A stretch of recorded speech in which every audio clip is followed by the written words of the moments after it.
Step. Hello, hello. Thank you to be here. Please have a seat. This is going to be a great panel, so stay with us. And on a very central question, which is energy. Let me introduce our friends here on the panel. On my right is Omar Cissé. His startup company is called InTouch. It's based in Dakar, founded in November 2015, and it's an integration of all means of payment, including mobile money on a single platform. And I encourage you to go to Africa Tech there, where his lab is located, and he can show you on the screen. Arnaud, Grison, Directeur Général Adjoint, I don't know how you say that in English, Vincey Energy, which is a major French company specialized in energy transition, digital transformations, part of the VINCI group, present in 54 countries, an African company. They're all over from Morocco to South Africa. And Momar Nguer, he's the president of Total Marketing and Services. Total, as you know, is one of the world's largest operator in oil and gas, but it's also a company involved in new low carbon energy, and it's an African company, present all over. Just a few words about energy, because people think it's a very technical issue, but energy is at the center of African emergence. You cannot have growth, emergence, economic development without energy, and Africa has an energy problem, whether is it for private people or for big companies. So the digital and technology issue is very important. So how can we transform the sector? Can we leapfrog technologically to act more efficiently? And we have also, as you know, in Africa, one issue which is very important, which is demographics. Population will basically double in 35 years, so we'll be serving more than 2.4 billion Africans in the year 2050. So how can we do that? Should we change the model? Could we put technology in there? Can we invent an African model for energy? So maybe I'll start with the big bosses, and then we'll discuss with the newcomers. Or the new boss then, Omar. The new boss. I know you're not familiar with energy, but you can start and give your outside perspective on things. Thank you very much, Zyad. Hi, everybody. So I'm Omar Cissé. I'm running InTouch, which is a fintech company. We aggregate means of payments, and we are in some countries. We are in Senegal, Ivory Coast, Kenya, Mali, Burkina, Guinea, and very soon in Morocco.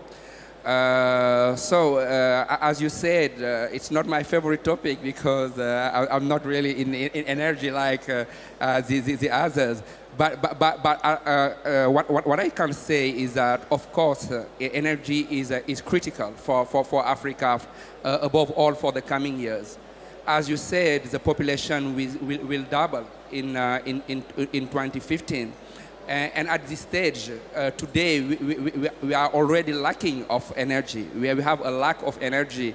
And even for those who have access to energy, like companies, the cost of energy is very high. So the only problem is not to access to energy, but also how to access energy with a minimum of cost. Today, companies like ours, we have to access to energy with a national company. We have to set up a generator, and we have to put an inverter. So the cost is very high. Maybe the others have the solutions for that. Arnaud and Momar, how can we define, Arnaud first maybe, how can we define this new technological model or this new energy model?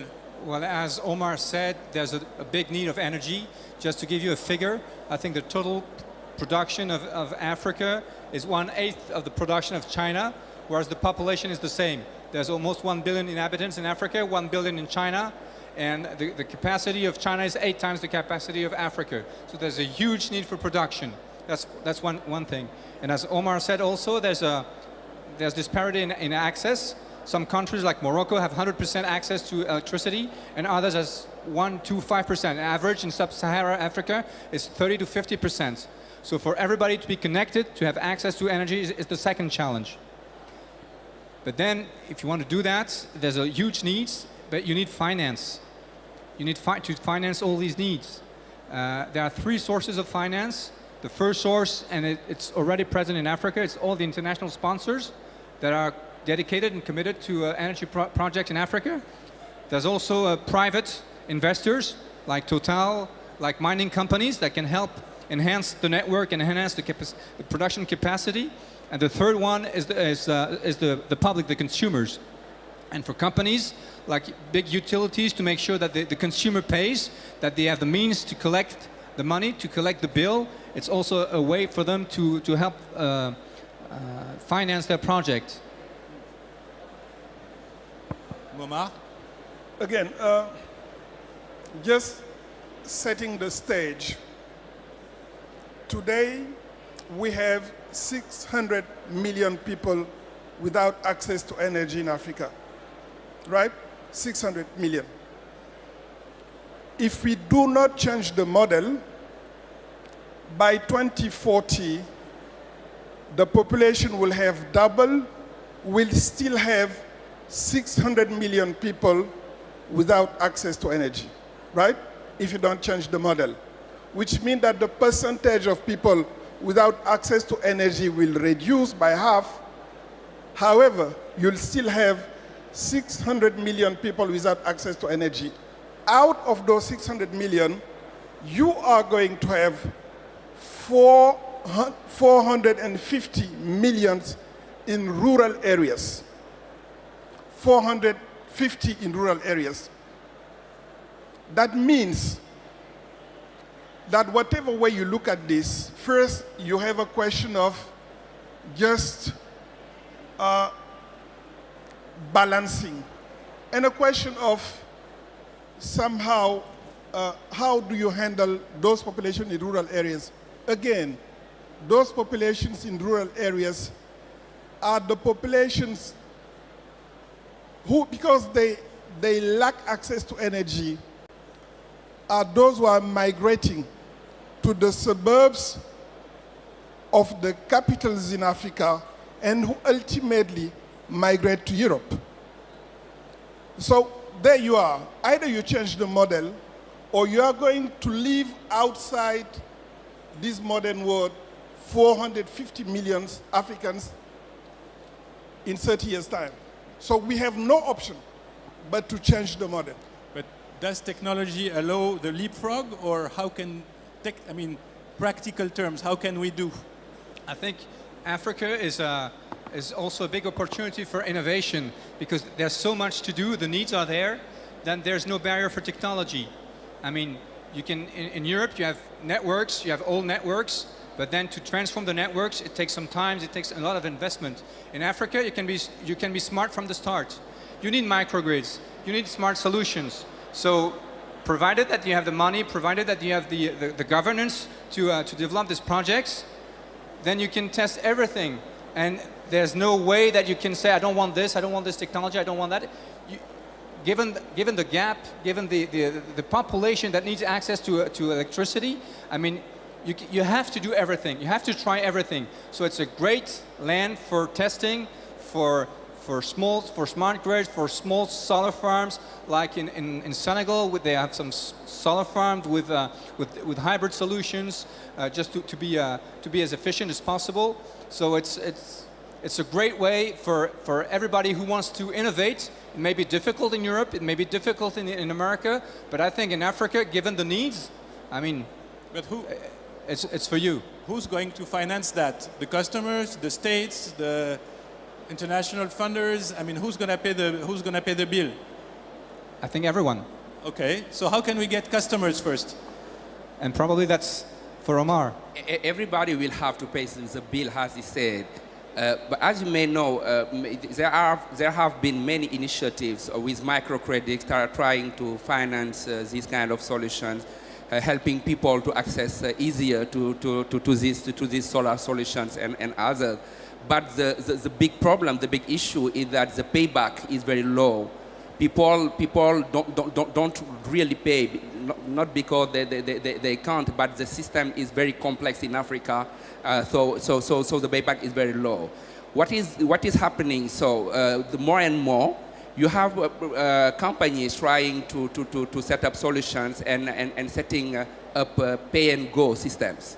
The pay-and-go system allows them to set up a solution somewhere and after that ask for people to pay for 1 day, for 2 days. For example, in Kenya, a company called M-Kopa, which is providing this kind of solution. You can pay 43 cents every day to have access to energy. If you don't pay, and you just don't have energy. This are kind of solution for financing that. But if we take a major company like Total, are you interested in off-grid solutions?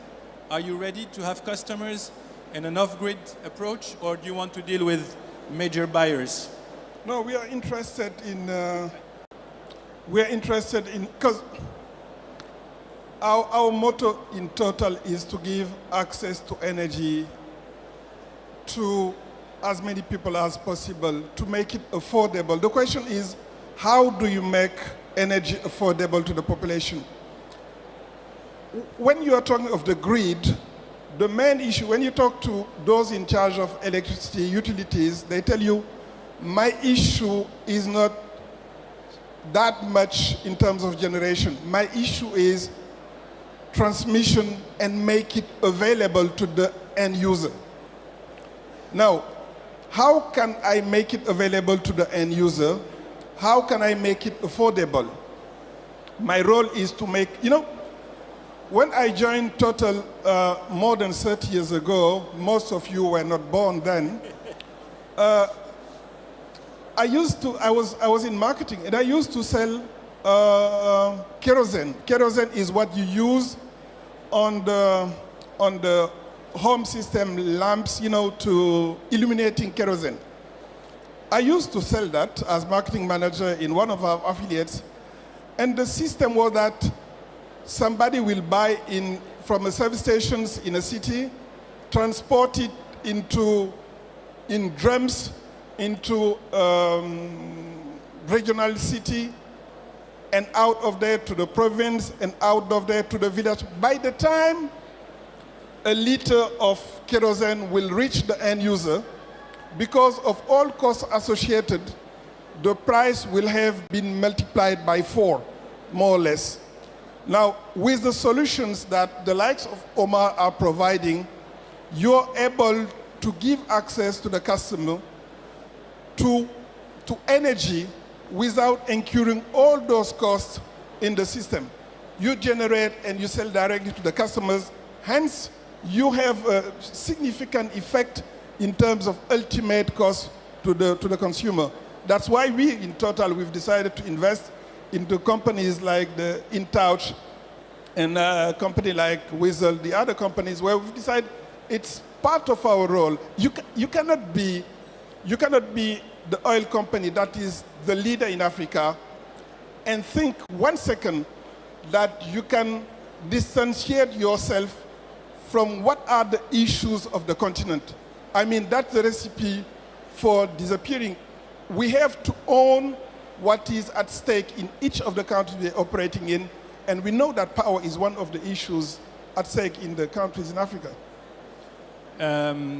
Arnaud? I would like to add something, because we talk about financing, we talk about the needs, about finance, but most important is to realize that Africa has their own talent, has its resources, but it's important that you can hire, train, and grow people in Africa like Momar, because that's where the solution will emerge.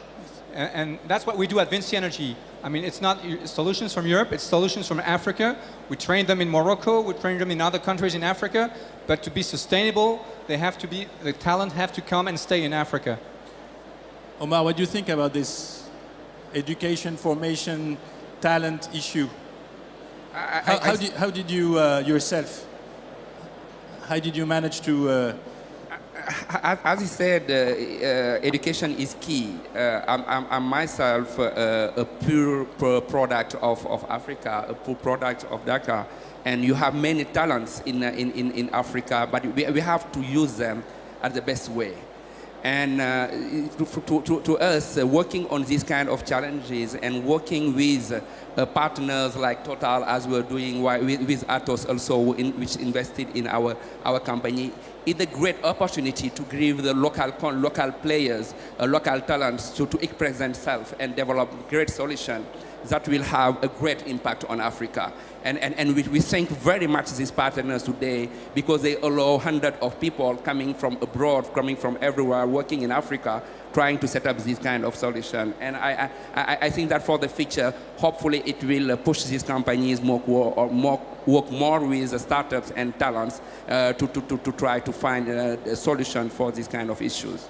There's another issue, which is the connection between production of energy and climate change in Africa. If we start to produce energy, if we can address that backlog of 400 million people, maybe 500 million people, if we start to pollute as much as half an European over the 50 next years, aren't we going to go around the circle and just be outside the climate change rules, or should we go for...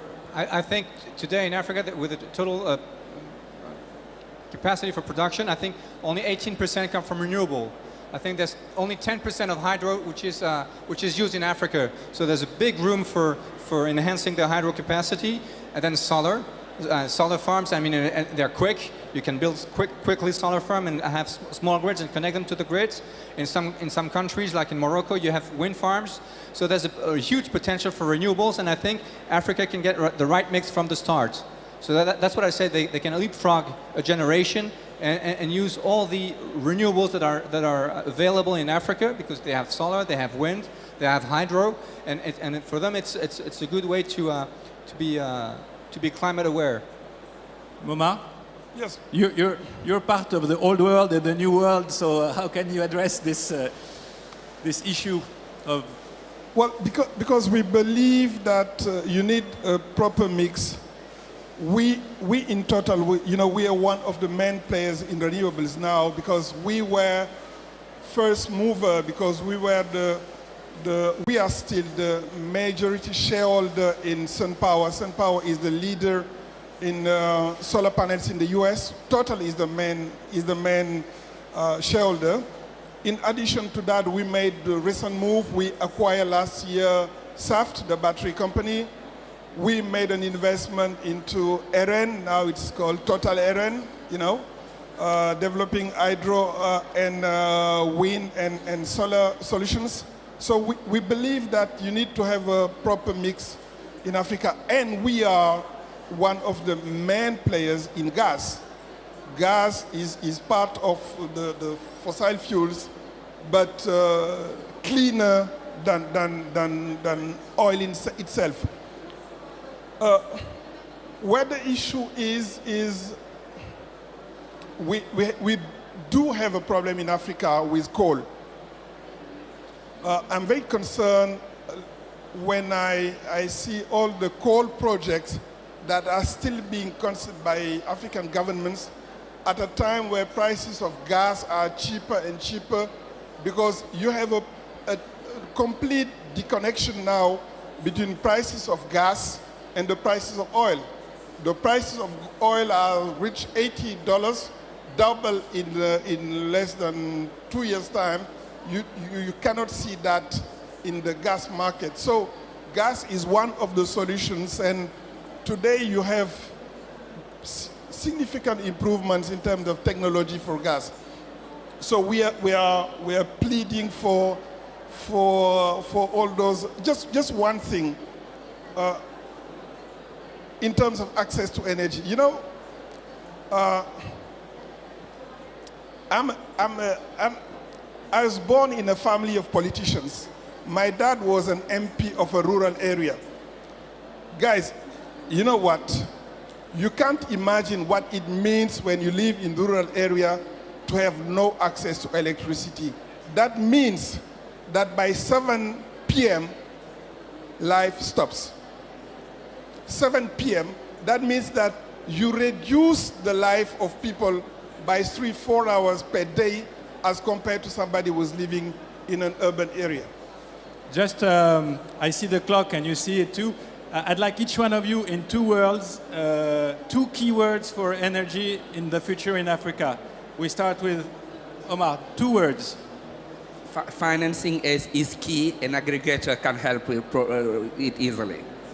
Arnaud? There will be no development, no innovation without energy. It's life, as Momar said. Energy is life, and Given all the population, you need to give them the electricity. Renewables and technology. With that, you sort out most of the issues. Okay, guys, so if you want to meet these people, they'll be on their different labs. You should definitely go have a look at InTouch. You should have a look at Vincey. You should have a look at Total. Thank you very much.